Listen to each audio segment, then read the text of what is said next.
Hola a todos, bienvenidos a Filosofía de Película, yo soy Oscar. El concepto de pseudofilosofía es más problemático que el de pseudociencia, porque todo pseudo presupone un criterio de demarcación, presupone una regla que establezca esto está dentro, esto está fuera, presupone una definición que no es discutible. Ahora bien, mientras que demarcar qué es la ciencia no es un problema científico, es un problema filosófico, la ciencia no se demarca a sí misma, discutir qué es o qué no es filosofía es un problema filosófico. O sea, la filosofía se demarca a sí mismo, lo cual lleva a que cualquier definición de filosofía, pseudofilosofía, resulte en una especie de falacia de petición de principio. Y de todos modos, yo defiendo el concepto de pseudofilosofía. Yo creo que es útil. Hay que manejarlo con pinzas, pero creo que es útil. Eh, Antes que nada, digamos que es la pseudociencia, que me parece el origen del concepto de pseudofilosofía. Se empezó a pensar que había filosofía y pseudofilosofía después de que se pensó que había ciencia y pseudociencia. El concepto de pseudociencia es muy usado y muy mal usado. En el sentido original que le dio Karl Popper, es ciencia lo que pasa por una especie de test. Una hipótesis que dice, bueno, esto es una hipótesis científica acerca de la biología. Pregunta, ¿hace predicciones absurdamente improbables de acertar por pura casualidad y que se sigan de su teoría? Sí, no. Sí, esto es ciencia. Si la predicción no se cumple, es ciencia equivocada, pero es ciencia. No, no es ciencia. Este es el criterio de Karl Popper. Y actualmente se usa mucho este término pseudociencia, para señalar algo que no forma parte de la ciencia oficial.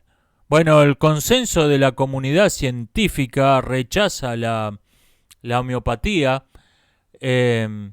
etcétera, etcétera. Ninguna publicación científica prestigiosa avala la astrología. Se usa en ese sentido, se usa como criterio de autoridad. Existe una institución o un grupo de instituciones llamadas la comunidad científica, las revistas prestigiosas, etcétera, etcétera, que son los que determinan qué es ciencia y qué no. Bueno, el criterio de Popper partía del principio exactamente opuesto. Popper decía que entre lo que tiene prestigio académico, lo que está avalado por el grueso de la comunidad científica, lo que tiene prestigio de ciencia, hay muchas cosas que no lo son.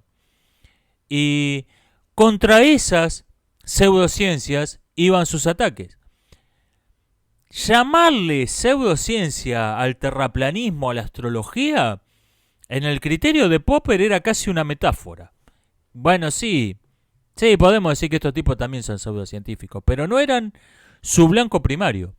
Popper iba contra lo que tenía prestigio académico, contra lo que se publicaba en revistas prestigiosas, contra lo que el grueso de la comunidad científica creía que era ciencia. En esas disciplinas prestigiosas, Popper decía, hay varias que no son ciencias.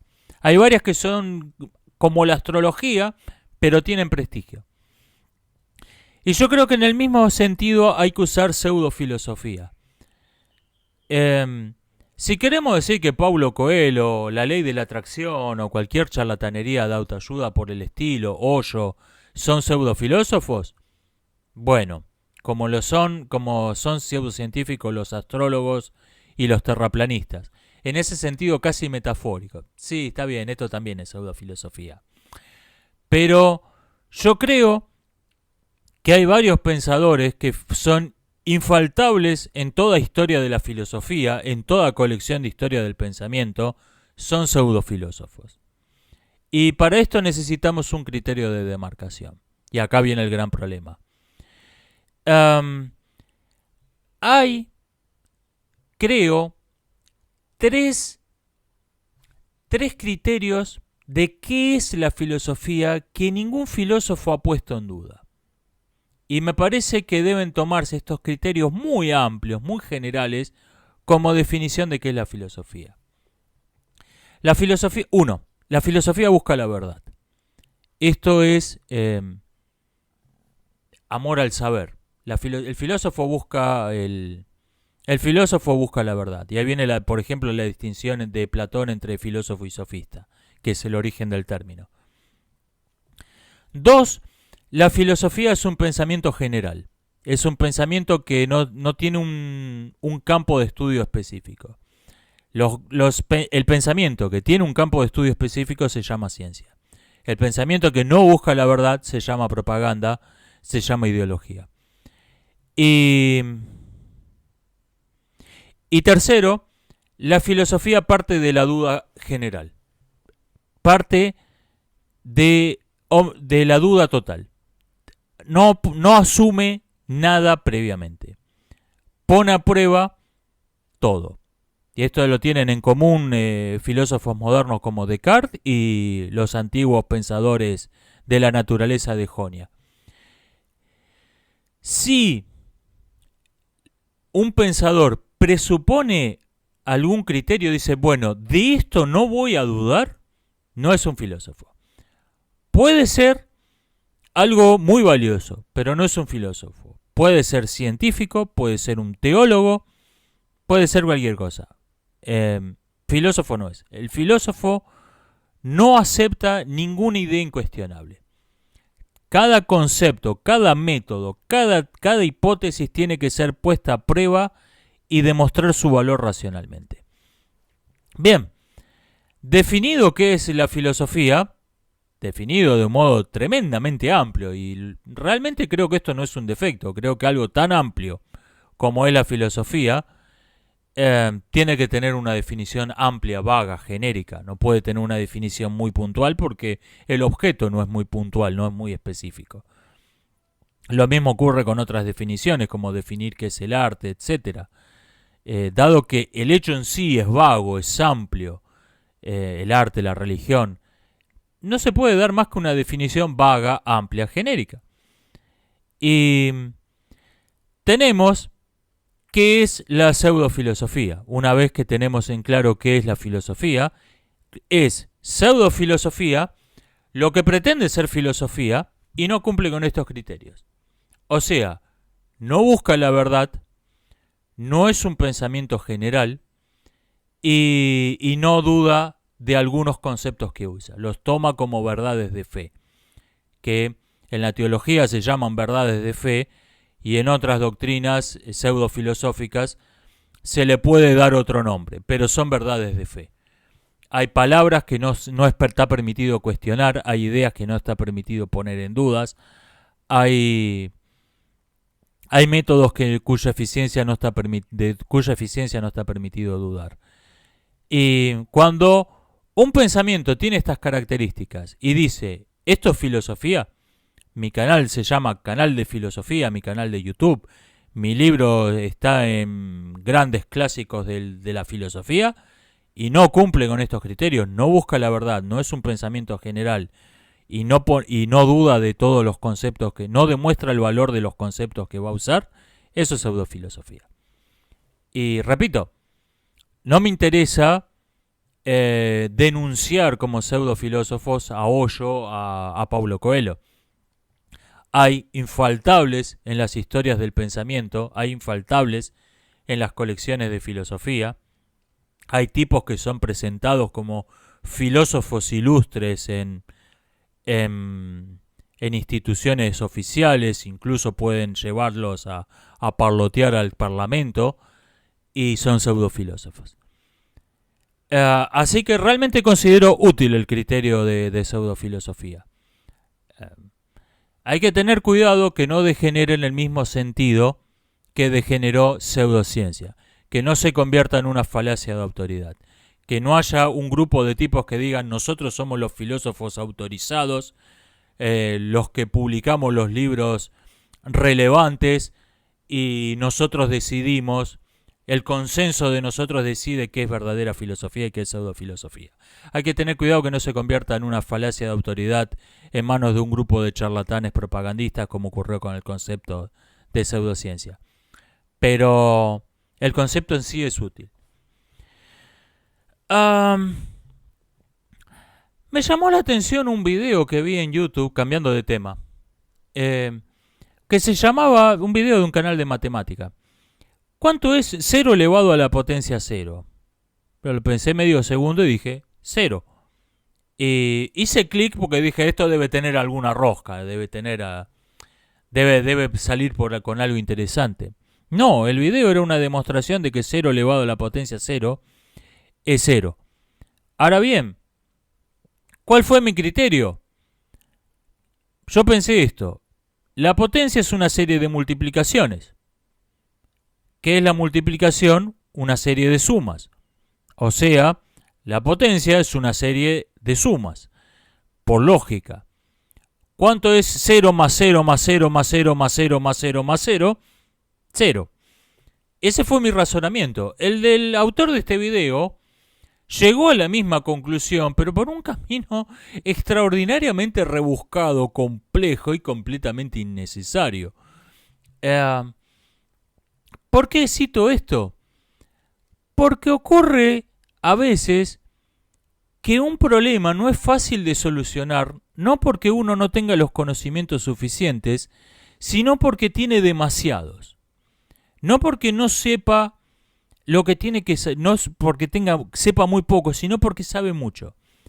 Entonces, cuando el problema es muy simple, se embrolla con conceptos superfluos, con conceptos innecesarios. Y... Pulguita, querés salir en el video. ¿Y a dónde voy con esto? Creo que un caso donde suele pasar esto es al reconocer amigos y enemigos. Las personas más inteligentes, más cultas, más instruidas, suelen embrollarse al decidir quiénes son sus amigos, quiénes son sus enemigos. Y toman a sus enemigos por amigos y a sus amigos por enemigos. Y creo que hay un criterio muy práctico acá, que es el que usaba una persona inteligente, pero no hasta cierto punto, Mohamed Ali o Cassius Clay, cuando le preguntaron por qué no quería ir a pelear a la guerra de Vietnam, y medio le echaron en cara, ¿por qué no quiere ir a pelear por su país? Que atorrante, lo quisieron hacer quedar mal. Y Ali le respondió a no era un juicio, era un grupo de interrogación, una especie de juicio. Respondió, ningún vietnamita me llamó nunca negro de mierda. Y eso es un criterio razonable. ¿Por qué vas a ir a pelear por la gente que te ofende, que te ha estado ofendiendo durante décadas, en contra de gente que nunca te ofendió? Y yo creo que esa regla tan clara procede de un hombre que no se embrolla no se distrae, no se embrolla con cuestiones que no venían al caso. Factores históricos, culturales, bueno, que hay una cultura en una isla del Pacífico donde esto está bien visto. Y yo estoy viendo que en las personas, no más inteligentes, pero en las personas más cultas, más instruidas, esta confusión de los amigos con los enemigos, de los enemigos con los amigos, porque no son capaces de adoptar un criterio simple y claro. El que te ofende, el que te insulta es tu enemigo. El que no, es tu amigo. Es así de simple. Y vemos gente que va a participar en marchas donde lo dan una paliza, lo echan, y bueno, se deben haber confundido. No, no se confundieron, sos un enemigo. Te trataron como lo que sos. Y conviene adoptar este criterio simple, claro. La gente que te llama negro de mierda son tus enemigos. Los que nunca te ofendieron no lo son. Y es una verdad de perogrullo, pero a veces hay que decir verdades de perogrullo. Hay verdades de perogrullo que son útiles. Tercer y último tema de este video.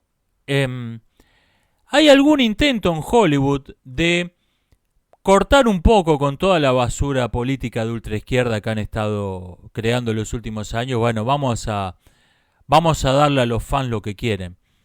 Y, por ejemplo, Disney anunció, Lucasfilm específicamente, anunció en estos días que van a hacer una serie de televisión basado en el cazarrecompensas de la trilogía original de Star Wars. O sea, lo que tendrían que haber hecho desde el vamos. Y esto es algo que ya habían dicho cuando si fracasaba el episodio 9 y por lo visto ya están dando por sentado que no va a ser, como mucho va a ser una película que va a recuperar lo invertido. Y tenían este plan de hacer una serie de hacer una o varias series de televisión con Star Wars con un presupuesto de $10 millones por episodio, temporadas de 10 episodios. O sea, en otras palabras, salir a competir con Game of Thrones, ser la competencia de Game of Thrones. Y claramente activaron ese plan. Dan por sentado que el episodio 9 va a ser va a ser una película y va a ser la última película. Se canceló todo proyecto de trilogía futura. Y hay gente que está viendo esto con optimismo. Ok, Hollywood tiene que volver a filmar las películas que como Star Wars, como la original. Y me parece que no están teniendo en cuenta un factor. Están dando por sentado que pueden, que es una cuestión de tomar la decisión. Y yo no lo veo así. Yo creo que Hollywood está en franca decadencia, por no decir que está muerto. El cine alemán, que había sido el mejor del mundo en las décadas en los inicios del cine y después en la década del 20, cuando se populariza el cine, después de 1947, donde los cineastas volvieron a tener total libertad para filmar lo que quieran, nunca se levantó. Hay algunas buenas películas alemanas, como hay buenas películas de todas partes, pero no se recuperó nunca. ¿Por qué? Porque la gente talentosa que había creado el gran cine de la época del cine mudo, Murnau, Fritz Lang, todos esos tipos, se habían ido a mejores rumbos. Y el cine alemán nunca se recuperó, y Hollywood nunca se va a recuperar de esta década. Hollywood está muerto. Hollywood fue creado por gente extraordinariamente talentosa. Podemos cuestionarle mil cosas, el desastre que era en general su vida privada, el antro de perversiones, de depravación que fue esa ciudad siempre. Esto no es algo nuevo. Ok, podemos cuestionarle mil cosas. Eran gente talentosísimas, eso está fuera de duda. Y esos tipos crearon esta industria del cine que duró 70 años más o menos, 70, 80 años, y actualmente está muerta. Estos tipos, salidos de cursos de ciencias sociales en universidades que están igualmente muertas, que en algún momento fueron talentosísimas, reclutados por su color, por su sexo, por sus twitters, con políticos en internet. ¿Ustedes creen que esa gente puede filmar buenas películas si se lo propone? ¿En serio? Lo único que están haciendo es tomar unos efectos especiales que quedaron ahí, simplemente lo mantuvieron. Hay gente que tiene el oficio y esos tipos que aparecen en los créditos aparecen una milésima de segundo. Esa gente quedó de tiempos mejores. Y están estos efectos especiales que no han tenido ninguna mejora significativa en los últimos 15, 20 años. De hecho, empiezan a mostrar signos de decadencia, de degradación. Los efectos especiales de una película de los 90 son claramente mejores que los de una película de superhéroes de hoy. Se está viniendo abajo. No solo no hay progreso, están retrocediendo. Y lo que están haciendo es tomar esos efectos especiales de Avatar, de Jurassic Park, para filmar sus panfletos políticos. Y si les viene de arriba la orden de la corporación Disney, che, cortémosla con estos panfletos políticos, vamos a filmar buenas películas, no pueden, no saben hacerlo. Y creo que esto es algo que se está pasando por alto, que veo muchos comentarios, bueno, quiero que vuelvan a filmar películas como El Imperio Contraataca. No pueden, necesitas una gente que ya no está en Hollywood, que se dedicó a otra cosa. Por ejemplo, fueron captados por la industria de los videojuegos, muchos. Eh, Otros se fueron a China, otros se fueron a la India. Y Hollywood está muerto. Y simplemente hay que entender esto. Así que estos son los 3 temas que quería comentar hoy. Nos estamos viendo hasta la próxima.